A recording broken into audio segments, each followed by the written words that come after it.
Welcome to Building My Legacy podcast. This podcast is designed for leaders and entrepreneurs who want to leave a legacy and will provide strategies that focus upon key elements for legacy creation, determining your desired impact and its benefit, increasing your legacy's reach by engaging key stakeholders, planning, prioritizing, and executing. Here's your host, Dr. Lois Sonstegard.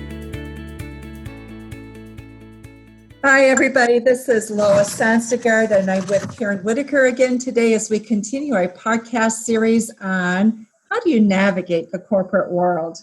How do you deal with the challenges? And today we're going to especially look at what do you do with communication, and more importantly, perhaps, as an employee or as a person within the corporate world, do you have anybody who's looking after your back and taking care of your back? And what does that look like anyway? So, Karen, if you could just begin by sharing with us a little bit about your experience. You've been in so many different roles within organizations, and what's been your experience in terms of having somebody cover your back or watch out for you or take care of you?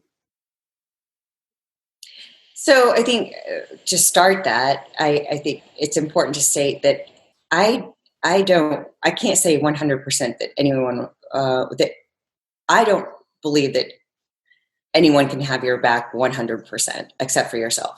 So because we have, we're human, and we all have this innate thing within us that is about self-preservation. And so 100%, I don't think that is, I could ever name one person that 100% has my back. And that's just that's a reality that I think you can be blind to trust if you don't understand that.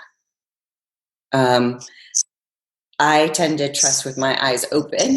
I'm a very open person, and I have a wide network of people that I have relationships with, but I have a very small circle of trust, which most people can say the same thing probably. Some people, that smaller circle can be a little bit bigger, smaller, depending on the type of person and the type of role that you have. My probably inner circle will be a little bit larger. So with that being said, the other rule that I go by is that when people show you who they are, believe them. And what I mean by that is I approached a relationship initially with trust, but when I see a little action or something that comes out in a conversation that, for instance, shows me that somebody is selfish in one act or talking about somebody else behind their back, then I know that they're going to talk about me behind my back. Does that make sense? Absolutely. So actions speak louder than any words, don't they? Absolutely. Yeah. And what you're saying is you've learned to believe those actions in terms of expressing who a person really is and how to trust or not trust. Mm-hmm. And how far to trust. So it's not like, okay, somebody shows me that they, talk about, it's not just that one situation. It's a combination of the entire interaction that kind of paints the picture and where I can trust. Because if you shut everyone out who shows some little flaw in character or, again, actions based out of self-preservation, then it's going to be a small world. Karen, I have a question that I don't know that I thought about that much, but if you look at your career so far and the span of it, how often, what percentage of the time do you think that somebody actually watched out for you or cared about what was happening to you? Oh, goodness.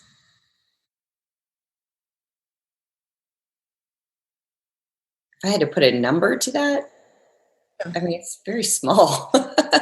Now, and I'm not saying that I had a lot of people that supported me that would that would, given the opportunity, would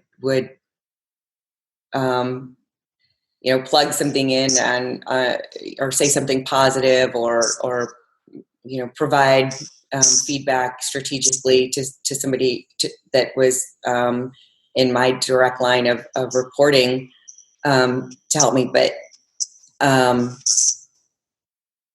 think you're foolish to think that 80% of the time people have your back fully. Okay, so do you think 5%, 10%? Probably. Mm-hmm. So that's interesting. So what that's saying is about 95% of the time, there's a sense of being alone within the organization. It can be. In terms of, right? So if you look at Gallup's research, that's incredibly important, because when we feel connected, our productivity increases, and actually it can increase as much as 14%. And think of what the cost is, or the cost benefit to an organization with that simple tweak, so to speak. Can you go on and just give some... Go ahead. Into that. It's because you spend so much time and energy protecting yourself. Interesting. Right? Yeah. That's where the productivity drain can be. So when somebody is not there watching your back, you're putting your time and energy into protecting your back, yourself, and so that diminishes the amount of energy you have. And wow, isn't that so true? Can you give us some examples of when you felt like somebody had your back, or when somebody was watching out for you and taking care of your welfare? Sure, absolutely. Well, I'll give you one good example. A counterpart of mine, we had different roles but reported up to the same leadership. And there were numerous occasions where my management would make some kind of statement of a judgment or a perception they had of me. And he was so selfless in his response, because he could have protected his own and said, okay, this is a chance for me to get even closer with my boss. But he felt that was an injustice to me, and was not afraid to speak up and share his thoughts about the perception or judgment, no matter how contradictory it was. So when that happened, what then also happened to your sense of how you felt about your job, or about him as a manager, perhaps? My manager? Was he your manager? No. So he was a peer. Okay, a peer. Who reported up to the same leader. So how did that impact your relationship? With my peer or with my manager? Okay. Yeah. It just brought us closer, and I reciprocated in kind. Any opportunity that I had as well. But how it impacted my relationship with my manager? Again, go back to the nobody. 100% can have your back. There's no safety in any relationship when it comes to business. Okay. What would you have liked? What would have made you feel more like there was that sense of security, so that you didn't have to spend energy watching out for your own back, so that you could really be more productive? I think transparency. If my manager had an issue or criticism about my work, then talk to me about that. Don't talk to my peer about that. I'm not perfect. None of us are perfect, and we deserve that transparency, that real-time feedback. And you know what? That kind of constructive criticism can build trust. It can build trust, can't it? Yeah. If it's managed in the right way. So the way it was managed, I felt attacked. Therefore, walls went up, more walls went up, and more protection. I felt like I had to protect myself from my manager, not knowing when that was going to come out, knowing that probably that was going to be on my MBO, so impact my pay. But that's not real time feedback. That made me feel very insecure. That when the blow was going to come and how was it going to be delivered. I think so many people complain about how millennials behave within the workplace. And certainly there are some justifications to some of the criticisms. One of the things, but I think also millennials have given us an incredible gift because they've asked questions and said things that we should have been asking and talking about long, long ago. And one of the things that millennials say that they want is they want feedback. They want free feedback frequently. They don't want the experience that you had where who knows when down the road you look at you have the MBO, you have the review, and then you realize your monetary reward will be impacted by whatever it was that got put in there that you don't know, that you couldn't defend. Right. So millennials are saying to us today, I want feedback often. And by often, they're saying weekly at least, but daily preferred, and more often than daily if possible. So what they're saying is, it's what we have known as parents. Mm-hmm. If you want a child to change its behavior, you have to go to the child immediately at the moment that something happened, talk with them about it in order for them to really understand what it is that they're going to change so that they can manage their behavior differently. Same thing is true of us in the workplace, isn't it? We feel dishonored, almost victimized in a sense, when feedback comes long, long after something has happened. And to your point, here's the that drives an even bigger wedge. It was a perception that some of them were, some of the statements could be true, but some were not. And without having that more frequent interaction, I can't defend it on paper. It's not a conversation, right? And if I did, then it was you're being defensive. You can't take criticism. But here's where you may have what you were seeing, manager, and this is what you didn't have visibility to that was driving those actions or that decision making. And had I known at the time, I could have divulged that information and we could have made a better decision then. And maybe I needed to redirect my behavior, or maybe the reality was there were circumstances you weren't aware of that made that the right decision or the right reaction. So it's so fascinating. So part of what you've said right now is what would have made you feel like somebody had your back better would have been more transparency, feedback at the time something happened. Mm-hmm. And so you could really actually either defend yourself, talk about it, change, so you didn't keep on doing the same thing inappropriately for however long. Sometimes it's 3 months, 6 months, right? Mm-hmm. What else would you have liked or would make you feel like somebody had your back? One of the, I think that there are some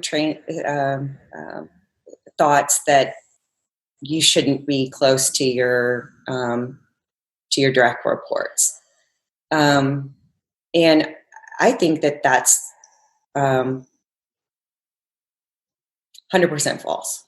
Okay. I think that you can't effectively move from manager to leader unless you show a personal interest in people, unless you love people. Interesting. Love in business is probably taboo, whatever, but it's true. If you don't love people, you will never be a leader. And I think that when you I'm not saying you have to go to dinner at their house and, be the godparent of their children, but take an interest in someone personally. That helps build that trust. And then when it comes to those difficult conversations, the redirects, the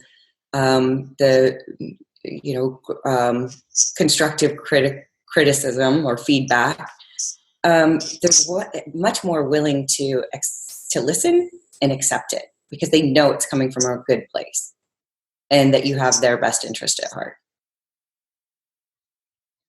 Having their best interest, caring. What you're really saying is it's a lot about caring, letting them know that as an individual, they're important and you value who they are and what they contribute. That goes along with Gallup's research in terms of when people feel like they have a friend at work, profitability actually increases.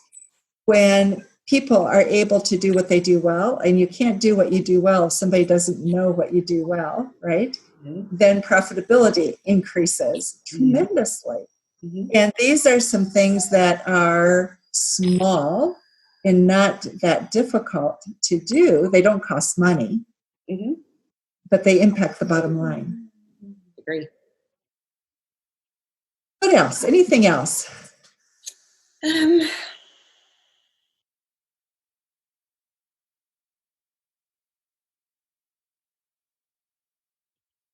don't. Okay. So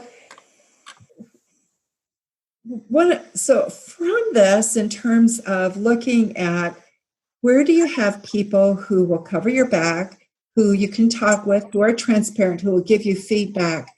To me, part of what that means is creating a group of people that are sort of in your inner sanctum that you can turn to, that are within your organization, maybe some within the organization outside. Have you ever seen that being created, been able to create that in a workplace? And if so, how? Absolutely. Again, going back to who has your back, and I said, really only you do, yourself. If you don't take the opportunity to build a network, a framework of people, you're vulnerable. Have your back by doing that. And I'm not saying that it's building a network of I trust different people to different degrees based on what they show me, right? Right. So there are people that I know I can say anything to, and there are people that I can only say part of a truth to. But it doesn't mean that if I don't have that full level of trust, I don't interact or communicate or share things with, because you never know where that person can be instrumental in helping you either avoid a situation or move into a better situation within the organization. So it's important to have your own back by creating a network. Right. So having those allies are really important. And, it's interesting because Sally Helgeson talks about that especially women are not as good at doing that. I think anybody who feels perhaps like they're working hard to move into the organization. So I see it with women. I see it sometimes with minority groups where it's like, I'm not sure you're going to hear my voice, so I'll be careful. I'll stand back. I'll have my network outside perhaps, but I'm not building it within. And it's really because you're trying to protect your back, because they've experienced just what you talked about, and that is nobody has your own interests at heart as much as you do yourself. And so there becomes that insularness that sometimes gets built. But when we do that, we also shut off the other parts of what's going on. When they go into the reorg conversation, when they know they have to cut heads, you're you're going to be at the top of the list because you haven't established any allies to say different. When they're just looking at heads, saying everything else is equal, the person that has a network versus the person that doesn't, the person that has a network will survive versus those that don't. That interesting. So fascinating. And so, Karen, what I wanted to do is to just summarize some of what we talked about with some work that Keith Ferrazzi has put together in his book that calls Who Has Your Back. So wonderful. It's a delightful book and very practical in terms of suggestions. But I think that one of the things that I was told early on in my career was, who within the organization do you need to network with, that you need to build relationships with? So you may have your friendship group, or people that you feel that you trust, but who do you need to start developing relationships with within the organization that will be important to you for that next level? And I think for me, when I first got started, I was so busy just doing my job and doing it as best I could. That was a challenge, and it was very frightening to think about that, because I thought, well, why are they going to care, right? Why will they help me look at what that next is and help guide me there? And so what Ferrazzi would say is that what we need to do is to take a look at building an inner circle. And that inner circle needs to be partly people who are within the organization, but also people outside the organization. And not necessarily at the same level or thinking exactly the same way we are, but have input that they can bring to us that will push our thinking broader, bigger, and so that we can be more effective. But there's several things that Ferrazzi says are really essential when we start to look at building that network. And one is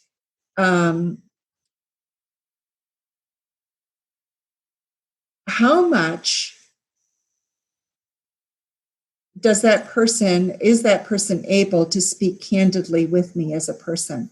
Will they be honest? Will they be open? And that's one of the things you said is, if people would only be more honest and open, I could adapt.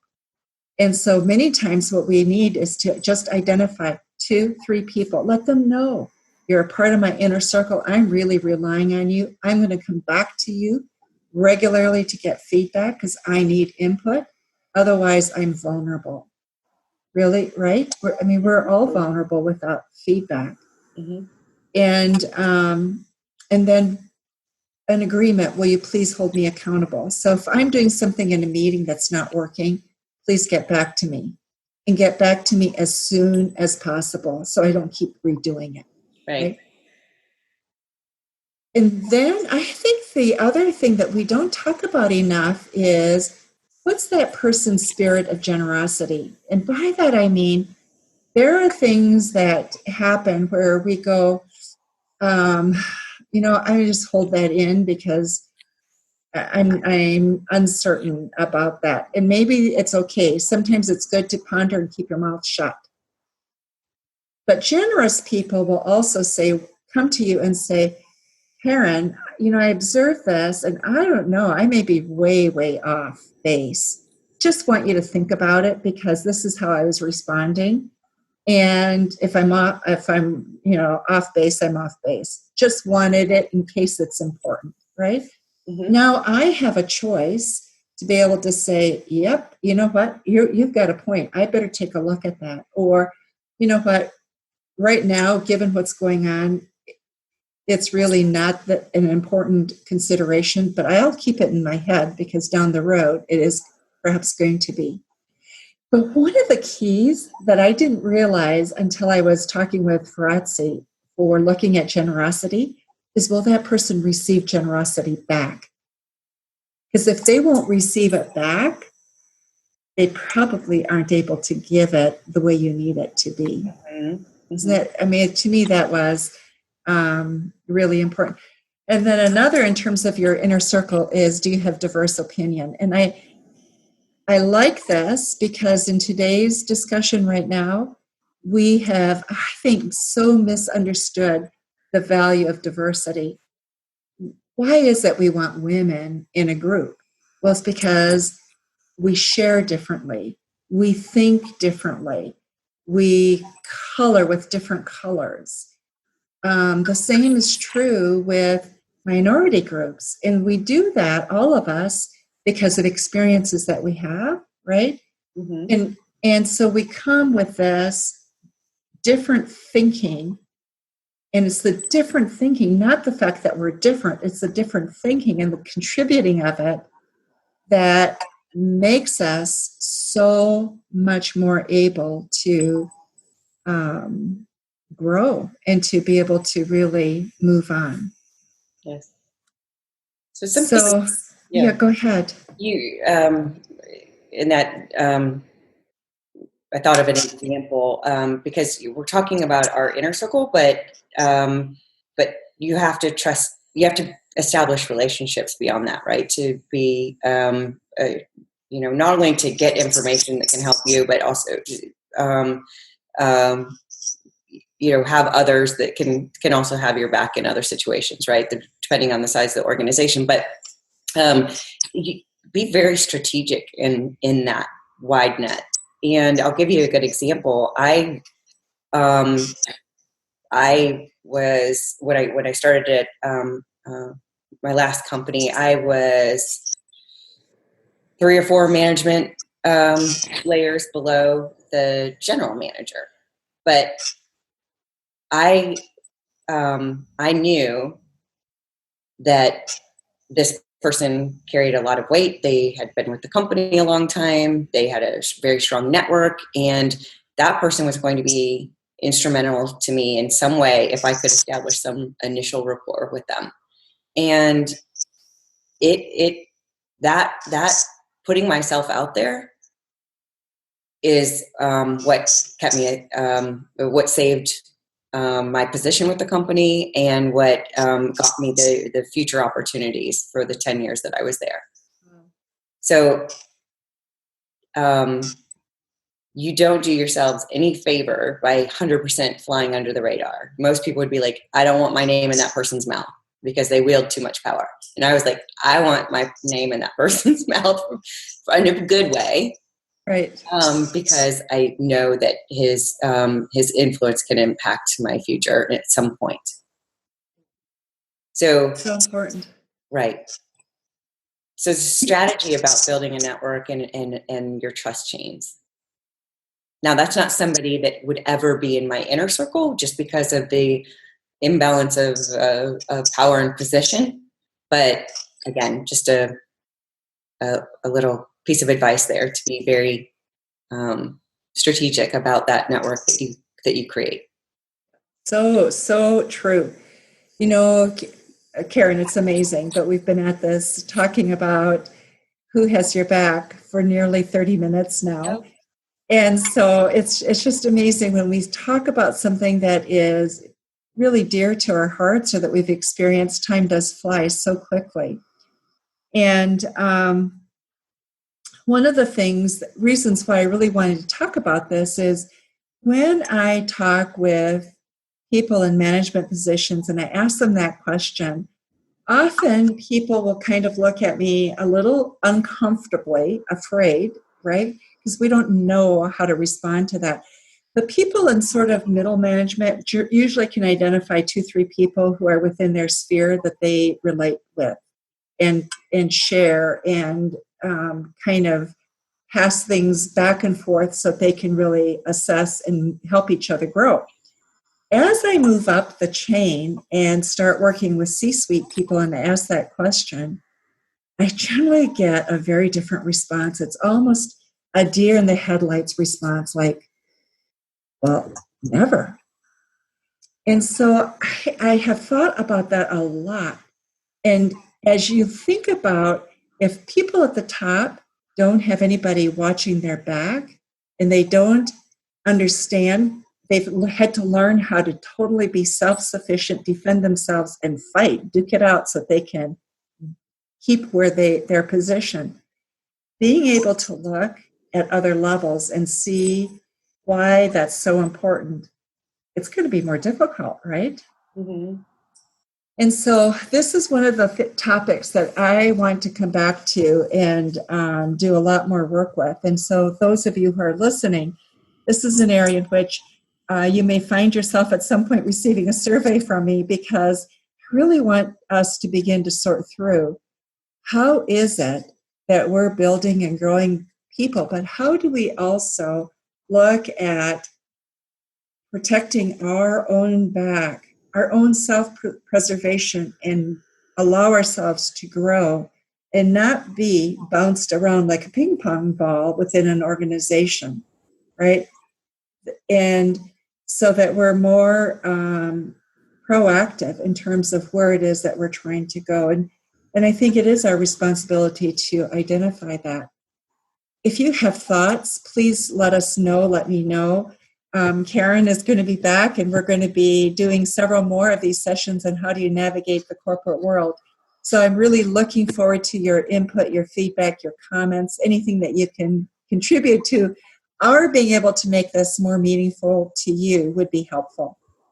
So Karen, thank you so much. You are so wonderful to be vulnerable with this whole audience and share your experience and also your time. Thank you. Oh, you're welcome. It was great. Thank you, Lois. You've been listening to Building My Legacy podcast with Dr. Lois Sonstegard. To book your appointment with Dr. Sonstegard, visit www.buildtomorrow.com.